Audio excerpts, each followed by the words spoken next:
صورت نہیں سیرت، وہی چوٹ کا نشان، موٹی سی ناک، کالا رنگ، بڑے سے کان، اف اللہ میں اتنی بدصورت کیوں ہوں؟ اس نے دوبارہ آئینہ میں دیکھا تو اس کی آنکھوں میں آنسو بھر آئے۔ سحر اپنے کمرے میں گھس گئی، بستہ میز پر رکھا اور آئینہ کے سامنے جا کھڑی ہوئی۔ اسے اپنا عکس نظر آنے لگا، وہی چوٹ کا نشان، موٹی سی ناک، کالا رنگ، بڑے سے کان، اف اللہ میں اتنی بدصورت کیوں ہوں؟ اس نے دوبارہ آئینہ میں دیکھا تو اس کی آنکھوں میں آنسو بھر آئے۔ آج اسکول میں اس کی سہیلیوں نے اس کا خوب مذاق اڑایا تھا۔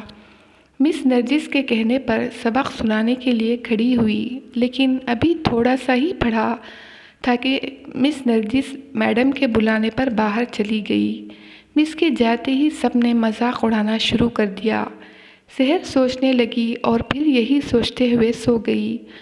اب اٹھ بھی جاؤ، اس کی بڑی بہن امبر نے اسے جھنجھوڑا اور وہ آنکھیں ملتے ہوئے اٹھ بیٹھی۔ تم نے یونیفارم بھی نہیں بدلا، کھانا بھی نہیں کھایا، اب تمہیں بڑے ابا جان بلا رہے ہیں۔ امبر کہتی ہوئی باہر نکل گئی۔ السلام علیکم بڑے ابا جان، ان کو سلام کرتی ہوئی ان کے بستر پر بیٹھ گئی۔ وعلیکم السلام بیٹی، کیسی ہو؟ ٹھیک ہوں بڑے ابا جان، آپ کو کوئی کام تھا؟ مجھے آپ نے بلایا؟ نہیں، کوئی کام نہیں، مگر یہ بتاؤ اتنی اداس کیوں نظر آ رہی ہو؟ اور تم آج میرے پاس کیوں نہیں آئی؟ انہوں نے پوچھا۔ بڑے ابا جان، دراصل میں اس کی سمجھ میں نہ آیا کہ کیا کہیں۔ اس کا مطلب یہ ہے کہ اسکول میں کوئی بات ہوئی ہے۔ کیا ہوا بھائی، پھر کسی سے جھگڑا ہو گیا؟ انہوں نے پیار سے پوچھا۔ بس اب میں اسکول نہیں جاؤں گی، سب میرا مذاق اڑاتے ہیں۔ اس نے رونا شروع کر دیا۔ ارے بھائی، اس میں رونے کی کیا بات ہے؟ بڑے ابا نے اس کے سر پر ہاتھ پھیرا۔ میں بدصورت ہوں، کالی ہوں، سب مجھ سے نفرت کرتے ہیں۔ بڑے ابا جان، کیا میں بہت بری ہوں؟ روتے ہوئے آخر میں اس نے سر اٹھا کر معصومانہ انداز میں پوچھا۔ بیٹی، تم بہت پیاری اور اچھی بچی ہو۔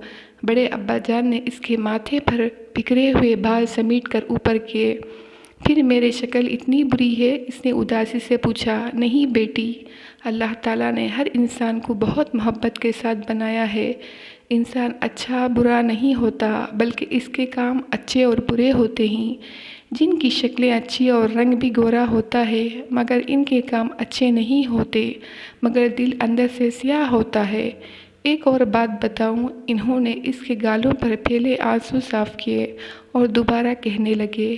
جب اللہ کسی انسان میں کوئی خامی پیدا کرتا ہے تو بہت سے خوبیوں سے بھی نوازتا ہے۔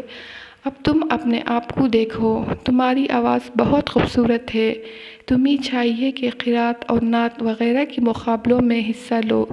تم نے مجھے اپنی لکھی ہوئی کچھ کہانیاں دکھائی تھیں، وہ دیکھ کر مجھے اندازہ ہوا کہ تم میں کہانیاں لکھنے کی صلاحیت بھی ہے۔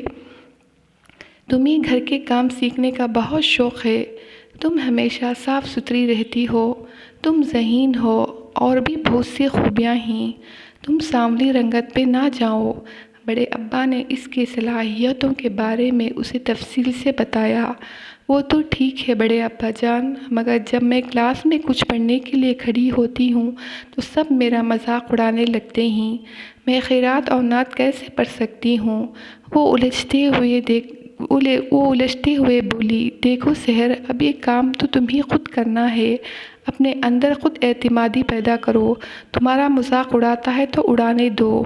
جو کسی دوسرے کا مذاق اڑاتے ہیں، انہیں خود اس بات کا احساس نہیں ہوتا کہ یہ سب چیزیں اللہ ہی کی بنائی ہوئی ہیں۔ تم ایسے بچوں سے خوف نہ کھایا کرو، بلکہ انہیں بھی سمجھایا کرو۔ ایک بات وہ یہ ہے کہ شکر کیا کرو، اللہ نے تمہیں کوئی معذوری پیدا نہیں کی، تمہیں کسی کا محتاج نہیں کیا۔ بڑے ابا جان، میں آپ کی باتوں پر عمل کرنے کی کوشش کروں گی۔ وہ اٹھنے لگی۔